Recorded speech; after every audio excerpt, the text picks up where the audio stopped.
Assalamualaikum warahmatullahi wabarakatuh. Semangat pagi, Mr. Iqbal dan teman-teman semuanya. Saya Nur Fauzia Sofiatunisa Cahaya, absen 31 dari kelas 11 MIPA B. Dan kali ini saya akan mempresentasikan dan mencoba menjelaskan tentang aktivitas fisik teratur versi saya. Oke, jadi langsung kita mulai aja ya teman-teman. Nah, sebelumnya di sini saya sudah punya daftar hal-hal yang akan saya bahas, yaitu ada pendahuluan, ada pengertian aktivitas fisik, pentingnya aktivitas fisik, manfaat aktivitas fisik itu sendiri, dan penyakit kronis yang disebabkan kalau kita jarang beraktivitas fisik. Nah, kita lanjut ya.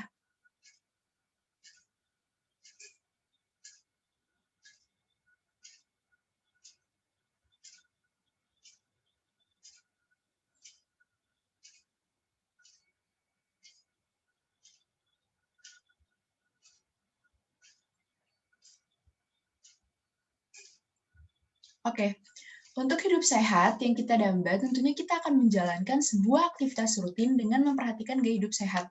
Banyak faktor yang mempengaruhi kesehatan pribadi, salah satunya itu adalah pola hidup sehat. Nah, pola hidup sehat ini sendiri, itu tuh adalah gaya hidup yang memperhatikan segala aspek kondisi kesehatan, mulai dari aspek makanan, minuman, nutrisi yang dikonsumsi, dan perilaku sehari-hari. Ini ya teman-teman, bisa dicatat nih. Lalu, baik itu dalam sebuah rutinitas olahraga yang tentu akan menjaga kondisi kesehatan dan juga akan menghindarkan dari segala hal yang bisa jadi penyebab penyakit bagi tubuh. Tuh, jadi intinya aktivitas fisik dan olahraga itu penting banget teman-teman merupakan bagian dari pola hidup sehat. Nah, selanjutnya nih, dari tadi kan kita udah mulai ngomongin tentang aktivitas fisik dan olahraga. Tapi sebenarnya apa sih yang aktivitas fisik itu sendiri dan apa aja contohnya ya? Yuk kita lihat. Nah, menurut pengertiannya, aktivitas fisik itu adalah melakukan pergerakan anggota tubuh yang menyebabkan pengeluaran tenaga yang sangat penting bagi pemeliharaan kesehatan fisik, mental, dan mempertahankan kualitas hidup agar tetap sehat dan bugar sepanjang hari. Jadi kalau misalkan teman-teman ingat, kayak misalkan pas zaman dulu sebelum corona, misalkan kita datang pagi-pagi ke sekolah, jalan dari gerbang, terus kita naik ke kelas, naik turun tangga. Nah, itu semua termasuk aktivitas fisik loh, teman-teman.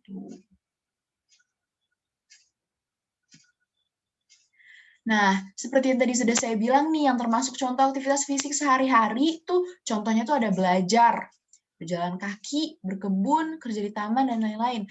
Nah, terus ada lagi nih yang namanya olahraga. Nah, jenis-jenis olahraga yang biasanya kita lakukan tuh ada beberapa, contohnya ada push up, lari ringan atau jogging, lalu ada bermain bola, berenang, senam, bermain tenis, yoga, fitness, dan sebagainya. Nah, kalau dari tadi teman-teman perhatikan, apa sih bedanya dari antara tadi aktivitas fisik sama olahraga? Kan mirip ya, maksudnya dari tadi sama-sama penting, sama-sama bagian dari pola hidup sehat. Nah, perbedaan dari olahraga sama aktivitas fisik itu sendiri tuh terletak di intensitasnya. Kalau teman-teman bisa lihat perhatiin di sini nih, olahraga itu tuh dia jauh lebih berat intensitasnya ya daripada yang namanya cuma aktivitas fisik, dan dia itu sudah terstruktur. Maksudnya itu ketika kita mau push up, kita itu betul-betul kayak istilahnya benar-benar yang ngelakuin gerakan push up gitu loh. Terus kalau misalkan kayak berjalan kaki, nah kalau untuk berjalan kaki sendiri itu adalah kayak sesuatu hal yang bare minimum nggak sih? Ya kan pasti kayak minimal kita tiap hari pasti jalan dong. Jadi itu bukan suatu hal yang kayak kita niatin banget kayak yang oke, gue hari ini mau jalan kaki. Enggak kan? Kayak pasti kita bakal jalan secara tanpa kita sadari pun kita bakal tetap berjalan kaki, dan itu udah termasuk tetap aktivitas fisik. Jadi perbedaan antara keduanya, yang pertama intensitas, sama yang kedua itu adalah pola atau aturannya. Kalau misalnya olahraga itu udah lebih kayak diniatin, kalau aktivitas fisik itu lebih ke arah kayak udah jadi kebutuhan sehari-hari, udah jadi aktivitas sehari-hari yang emang udah pasti kita lakuin. Gitu teman-teman. Nah, kita lanjut. Kenapa sih emang aktivitas fisik atau olahraga itu penting? Nih, kenapa ya? Nah, Aktivitas atau olahraga ini membuat otot dan rangka tubuh bergerak. Denyut jantung meningkat sehingga darah beserta oksigen dan nutrisi bisa disalurkan dengan baik ke seluruh tubuh. Ini kalau teman-teman ingat, kita udah pernah belajar nih di biologi sistem pencernaan makanan. Cara tubuh mengolah makanan buat dialirin ke dalam darah, butuh oksigen kan buat jadi kayak bahan bakarnya gitu loh. Buat jadi kalau misalkan ada bara api, nah si oksigen ini tuh buat ngebakarnya gitu, bakar si makanannya buat dipecah, buat jadi masuk ke darah gitu. Sehingga dapat disimpulkan bahwa aktivitas fisik penting karena dengan aktivitas fisik teratur, pasokan oksigen dan metabolisme tubuh dapat terjaga. Seperti yang tadi saya udah bilang teman-teman, dengan adanya oksigen yang tadi naik kalau misalkan kita lagi beraktivitas fisik ataupun lagi berolahraga, jadinya tuh proses metabolisme tubuh kita, proses perubahan ya, penyerapan sari-sari makanan dari yang awalnya nih makanan nih, mau dijadiin sari-sarinya, mau diambil nutrisinya buat dimasukin ke darah itu jadi lebih lancar, jadi lebih cepat. Karena ada si bahan bakarnya, oksigen tadi.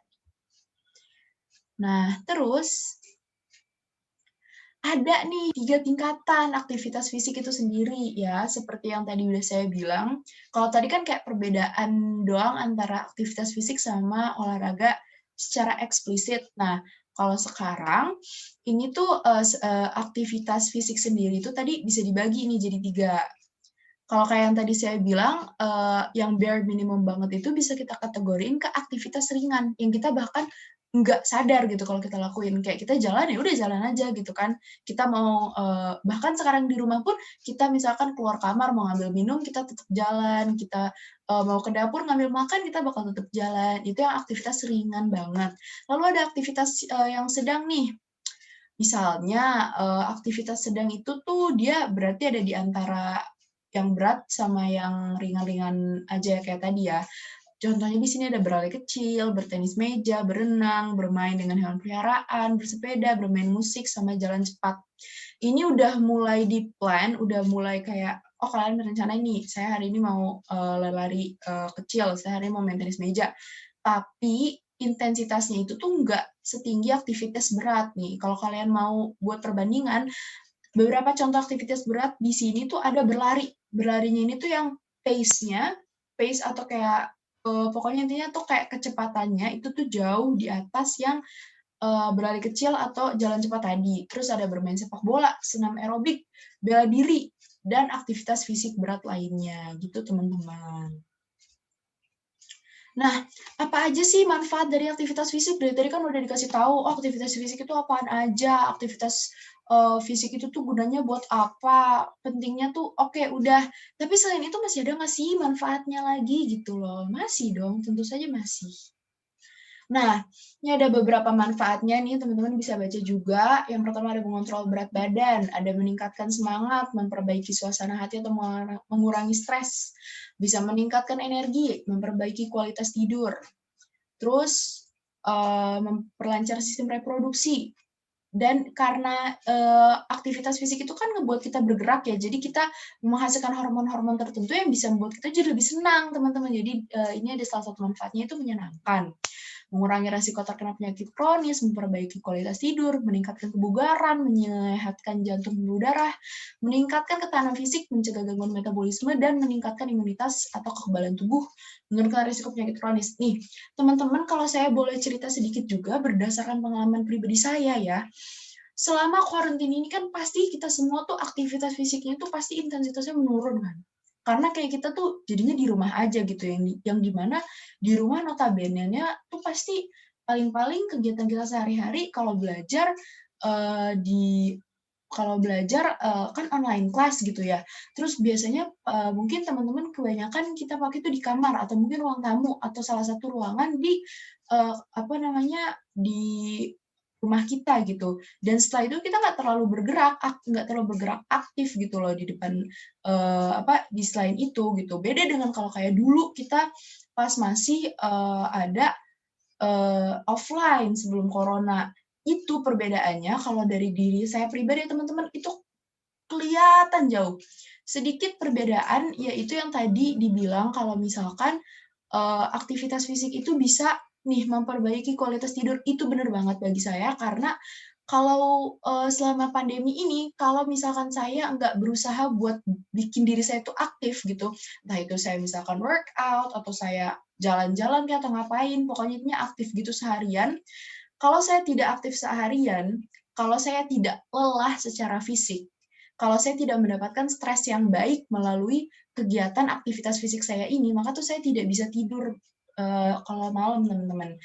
Sebaliknya, kalau misalkan saya tuh ngerasa capek, ngerasa lelah secara fisik di siang harinya, maka saya tuh benar-benar bisa ngerasa, kualitas tidur saya tuh enak banget, saya gampang banget buat jatuh terlelap gitu tidur di malam hari, dan pas bangun pun benar-benar fresh gitu. Kalau misalkan yang saya nggak aktivitas apapun, udah susah tidur, pas bangun-bangun malah makin capek gitu kan, nggak enak banget jadinya. Nah, lanjut. Oke, bagaimana sih cara menentukan olahraga yang cocok? Oke nih, saya udah mau mulai aktivitas fisik, saya mau mulai jadi lebih aktif lagi, saya mau 2021 sebelum masuk sekolah nanti, insya Allah bulan Juli, amin. Saya pokoknya udah harus punya metabolisme tubuh yang kuat, biar sistem imunitas saya juga bisa ngelawan penyakit-penyakit, terutama kan rentan ya, zaman sekarang lagi pandemi nih. Gimana sih kalau misalkan saya pengen nentuin olahraga yang cocok, caranya gimana? Yuk kita lihat nih. Pertama-tama, teman-teman harus tahu dulu kalau olahraga ini tuh sifatnya tailor-made. Jadi, disesuaikan dengan per orang dan tujuannya. Maksudnya tuh gini, teman-teman.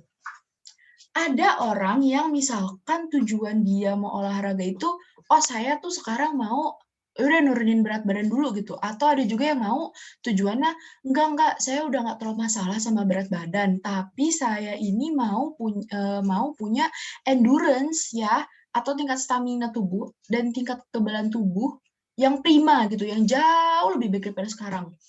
Terus misalkan ada juga orang yang, saya tuh tapi pengennya olahraga tuh buat ngegedein massa otot gitu. Istilahnya tuh kayak biar saya jadi berotot. Nah, ini kan tujuannya berbeda ya teman-teman ya. Jadi olahraga yang dipilih itu juga harus beda. Contohnya nih, kalau misalkan dari yang saya tahu ya teman-teman, kalau misalkan kalian mau lebih ke arah nurunin berat badan, kalian bisa coba-coba yang workout di rumah seperti HIIT workout atau senam aerobik, zumba, dan sebagainya.